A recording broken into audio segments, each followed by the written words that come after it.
अल्पसंख्यक कांग्रेस सहारनपुर। दोस्तों, अब से कुछ महीनों पहले मैंने एक टीवी डिबेट पर देश के प्रधानमंत्री नरेंद्र मोदी को हिंदुस्तान के इतिहास के अंदर सबसे असफल और सबसे ज्यादा नाकाम प्रधानमंत्री कहने का काम किया था। जब मैंने ये बयान दिया तो उसके ही कुछ घंटों बाद मेरे व्हाट्सएप पर, मेरे यूट्यूब चैनल पर और मेरे फेसबुक पर जानो एक भारतीय जनता पार्टी के भक्तों का मेरे विरोध के अंदर जैसे कि भूचाल आ गया हो। लेकिन दोस्तों, आज आचार संहिता रख चुकी है, चुनावी बिगुल का ऐलान हो चुका है, तो ऐसा मैंने क्यों कहा था कि नरेंद्र मोदी हिंदुस्तान के इतिहास के अंदर जब से हिंदुस्तान आजाद हुआ, हमारा देश आजाद हुआ, जब से अब तक के सबसे नाकाम और सबसे ज्यादा गैर जिम्मेदार प्रधानमंत्री अगर कोई है तो वो नरेंद्र मोदी है। दोस्तों, उसके पीछे का सबसे बड़ा कारण यह था कि सारी ईडी लगा दी, सारी सीबीआई लगा दी, चुनी हुई सरकारों को गिरा दिया, पार्टी के सांसदों को खरीद फरोख्त करके अपनी तरफ करने का काम किया। उसके बाद सारी ताकत, तन, धन और बल का प्रयोग कर करके नरेंद्र मोदी जी फिर भी आज हिंदुस्तान के अंदर 1400-1500 विधायकों वाली भारतीय जनता पार्टी है, जिसके अंदर पूरी गोदी मीडिया साथ लग करके नरेंद्र मोदी को हिंदुस्तान का सबसे बड़ा गुरु, विश्व गुरु बनाने का काम करते हैं। फिर भी आज नरेंद्र मोदी जी सबसे ज्यादा कांग्रेस और राहुल गांधी को कोसने का काम करते हैं। राहुल गांधी इस देश के प्रधानमंत्री की आंख में आंख डाल करके बात करने का काम करते हैं, लेकिन कभी नरेंद्र मोदी हिंदुस्तान के युवाओं को अग्निवीर के नाम पर लॉलीपॉप देने का काम करते हैं, कभी महिलाओं को सशक्तिकरण के नाम पर उन्हें कुछ थोड़ा बहुता उन्हें उनके खातों में पैसे डलवा करके उन्हें खुश करने का काम करते हैं। आज तक हिंदुस्तान के अंदर किसानों को एमएसपी की गारंटी क्यों नहीं मिल सकी? आज तक हिंदुस्तान के अंदर किसानों को कर्जा क्यों नहीं माफ कर सके? ये लोग किसानों की सरकार बनाने का काम करते थे, किसानों की के नाम पर यह सरकार आने का काम हुआ। जब यूपीए की सरकार थी तो यही राहुल गांधी, यही स्मृति ईरानी राहुल गांधी का विरोध करते थे, मनमोहन सिंह का विरोध करते थे, सर पर सिलेंडर रख करके ये नाचती थी।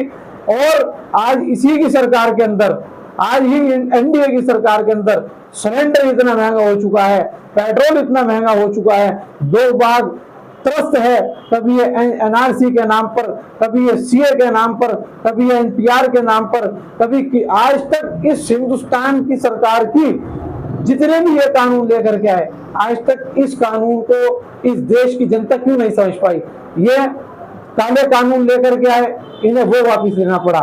ये सीए एनआरसी लेकर के आए थे, इन्हें वो वापिस लेना पड़ा। इन्होंने रात को 8 बजे नोटबंदी का ऐलान कर दिया, अचानक से नोटबंदी हो जाती है। रात को मोदी जी 8 बजे आएंगे। राहुल गांधी जी ने पहले भी कहा था अगर आप लॉकडाउन लगाएंगे हिंदुस्तान के अंदर तो आपको पहले विचार करना पड़ेगा, हिंदुस्तान के मिजाज को समझना पड़ेगा। लेकिन नरेंद्र मोदी जी अचानक से आते हैं और देश के अंदर लॉकडाउन का ऐलान कर देते हैं। तो दोस्तों, ये हिंदुस्तान है और हिंदुस्तान बहुत अच्छी तरह नरेंद्र मोदी की पॉलिसी को समझ चुका है। हिंदुस्तान अब के इंडिया गठबंधन को जिताने का काम करेगा। नरेंद्र मोदी जी हिंदुस्तान को लॉलीपॉप पकड़ाने का काम कर रहे हैं। कभी पठान के बच्चे बन जाते हैं, कभी हैदराबाद से बहुत पुराना नाता हो जाता है, कभी ईसाइयों के यहाँ जाते हैं तो वहां पर जाते हैं तो वहां से बहुत पुराना नाता हो जाता है, कभी 40 साल भिक्षा मांग करके खाते हैं, कभी ये जब 35 साल के थे उस बचपने के अंदर ये कोलकाता के अंदर मेट्रो के अंदर घूम लेते हैं। तो ये जुमला मैन बन चुके हैं और हमें हिंदुस्तान के अंदर जुमलाबाज प्रधानमंत्री नहीं चाहिए, हमें हिंदुस्तान के अंदर काम करने वाला प्रधानमंत्री चाहिए। और मैं आप सभी को कहना चाहता हूं, ना तू हिंदू बनेगा, ना तू मुसलमान बनेगा, तू हिंदुस्तान का बच्चा है, तू इंसान बनेगा, तू इंसान का बच्चा है, इंसान बनेगा।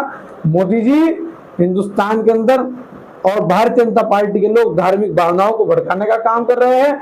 मोदी जी कभी कुछ नहीं कहेंगे सामने से, लेकिन जो इनके चाटुकार है, जो इनके चमचे हैं, जो इनकी पार्टी के तथाकथित कार्यकर्ता है, ये लोग एक ऐसी जुमला बोलते हैं जिससे कि उस धर्म के ऊपर ऐसा वार होने का काम करेगा कि अब आपने कभी देखा कि हिंदुस्तान के इतिहास के अंदर नमाजियों को कभी लाठी से मारा गया हो, कभी डंडों से मारा गया हो?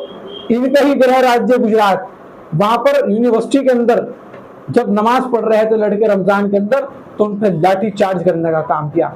दिल्ली के अंदर लोग के अंदर लाठी चार्ज करने का काम किया। अगर मैं बाहैसियत मुसलमान कहूं कि जब सड़कों पर रामनवमी निकलती है, जब सड़कों पर गणेश चतुर्थी निकलने का काम होता है, तो कभी किसी मुसलमान को उससे दिक्कत नहीं होती है। हालांकि मुसलमान और हिंदू को संविधान बराबर की शहरी, बराबर की नागरिकता का अधिकार देता है, लेकिन अगर वही मुसलमान कभी जुमे को सड़कों पर नमाज पढ़ता है तो यही हिंदुस्तान की पुलिस उसको डंडों से लठियाने का काम करती है, डंडे से बचाने का काम करती है। और मैं अपने हिंदू भाइयों से भी कहना चाहता हूं कि आप लोग, जिस तरह हम लोगों को आपसे कोई दिक्कत नहीं है, आप लोगों को भी हमसे कोई दिक्कत नहीं होनी चाहिए। आपस में हिंदुस्तान वही सोने की चिड़िया कहलाई जाए जो सोने की चिड़िया पहले कहलाई जाती थी। बहुत बहुत धन्यवाद।